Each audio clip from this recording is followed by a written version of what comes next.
So Michelle, I'm so excited that you came to talk with me because I've always really admired your whole vibe and what you bring to interiors. I think you're a real talent, and I know all the major designers come to you. And so your showroom's Bradley USA.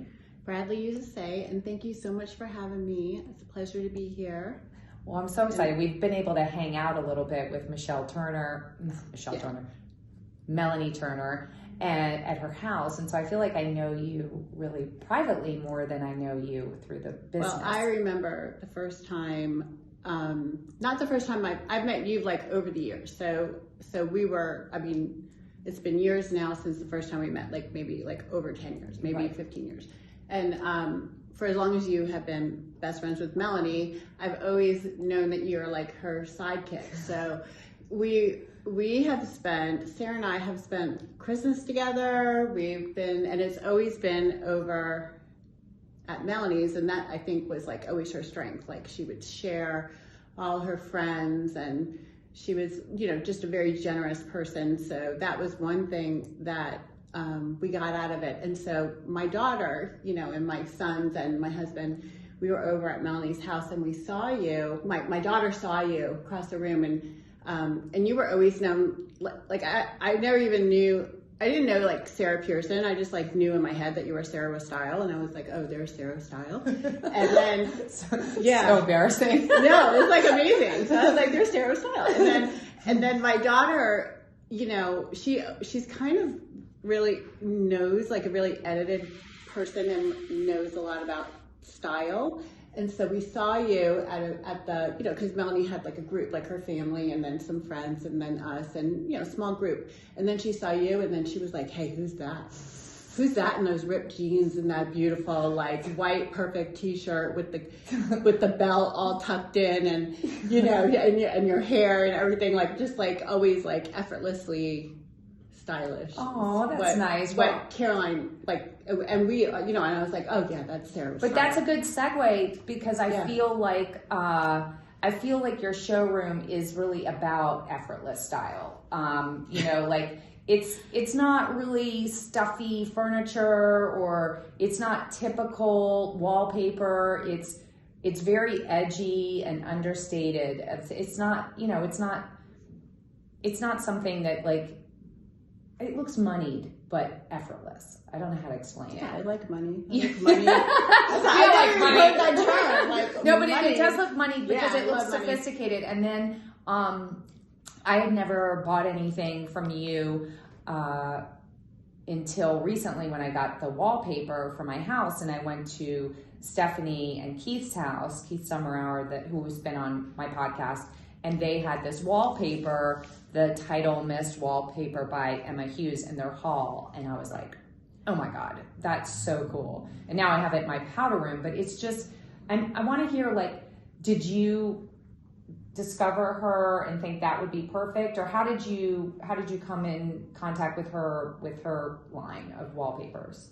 So we had, I first started as it's kind of like, this is like a really quick, I think just a really quick edited way to tell you kind of like how the career went. So first I worked as a commercial designer. Then from there I met Keith, my husband, and he was an engineer, and I stayed at home for 10 years, and I raised babies. And because I was a commercial designer, I approached residential design as a residential designer, which was a great career when you have kids, because I could make my own hours, and I could take on more work if I needed to. So really what I called it back then was like, I made my baby gap money. Like I was definitely a liability when he met me, and I was like a liability kind of for a long time, because I was never really producing a lot of money, but I would make enough like to go take the responsibility of the kids. And then when I was doing residential design, I knew this group of guys, and they got money, right? Because we all didn't have money. And then they got money, and they it was during the mortgage industry like boom, and so I was really fortunate enough to know them, and they were all these really smart guys, and they let me do their houses, and they bought in that really affluent area in Buckhead, and they were impatient, so they didn't want to wait like even a week, because they were like, I don't understand, I can't get them cut. So I started making the custom furniture out of. So it was really out of necessity, it sounds like. Right. So I knew how to do it, and so I just collected the artisans around town, and then I just started doing just like all the designers do, and I just started putting custom furniture. Well, then their friends saw the custom furniture, and they were like, "Where'd you get that concrete table? Or where did you get, that extra long, deep couch? Or how come this is so much more comfortable than what I got over here? And I really want that." And they didn't have a store, so they had to come to me. So I started selling furniture. And that was in Miami Circle, right? Well, I didn't even open up Miami Circle then. Okay. I was just like, this is great. Like, I don't have to even talk to them that much. Like, I just have to remake the table or whatever. Right. So I love that business plan. So I started doing that. Then a cheap space came up on Miami Circle, and I never even dreamed that I would even have that. And then I had that, and then it looked like all perfect. But then we started getting like 6 trucks a day going out of there, and then it looked really bad. Like there was like tables everywhere and tops everywhere, and I was overwhelmed, and I had kids, and then Suzanne Kassler was always annoyed because she was like buying stuff from us, but they always had to go down and like order samples and stuff. Like we were very unorganized. So she said, "Oh, you need like a catalog." So I just got like a desktop printer, and I printed all my pages so that she would. So she's a really smart businesswoman. She was like, "Oh, you just have to do this." Yeah, she was like, "Just take a picture of it and put it in the catalog so I can see it and know." Mm-hmm. So that was great. So she helped me a lot. Susan Ferrier helped me a lot. Suzanne Kassler at the time was doing Blackberry Farm, and they specified our concrete sinks. So I met Chris Bell through that. Mm-hmm. And then, so I was never really a good buyer. I'm still not a good buyer. Like, I'm not really great at like spending money on my clothes, or, like I need help doing that. But that's not really true, because you're picking. Some of the. No, I'm a terrible buyer.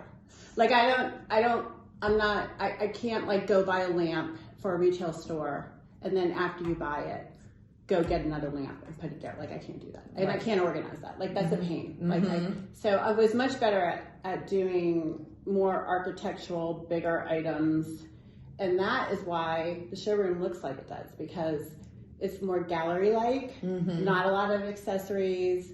And I also work with a lot of people. I have a big, diverse group of friends. I have, women that are part of the country club, but then I have like single guy friends. And then I have, all different types of people. Set. All different types of designers, but also all different types of friends. I have young friends, old friends, I'm just like a really open person. Mm-hmm. So because of that, I think the furniture that we make goes with a lot of different styles. So I'll have somebody that is like very traditional and also very conservative, and they'll have like the signature contemporary table or the signature table that's a little transitional in their living room. But then I'll have like Ginsler come, and they'll buy, all this type 2 wallpaper, or they'll buy something signature lobby in a really modern environment that's like completely different.